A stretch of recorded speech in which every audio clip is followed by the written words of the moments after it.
Hello guys, good morning.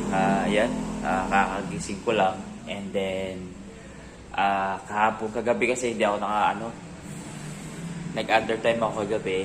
Sumakit yung ko dito ko guys. Oh, ito, dito banda. Ayan. Parang may pumapanikan dito sa may paa ko. Ito. Pag, hindi ako makatrabaho ng maayos. Siguro, UTI to or hindi ko alam. Pero papacheck up ako mamaya. Tapos may nilagay dito na parang siya dahon ng ito dahon ng sambong yata to. Tapos hindi ko lang tawag niya, basta yan yung inumin ko daw. Parang yun yung gagawin kong kape. Iwasan ko munang magkape guys. Kaya yun, ito.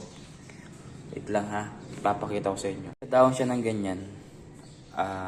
Tsaka 2, 4, 6. Asan yung isa? 7 to eh. Yan siya.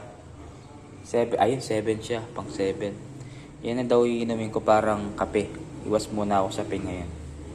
Okay, yun lang guys. Kayo kung gusto niyo mag-comment dyan sa baba, share nyo naman kung ano yung pwedeng medyo masakit yun dito ko guys. So, yung dito ko. Dito. Sa may left tagiliran.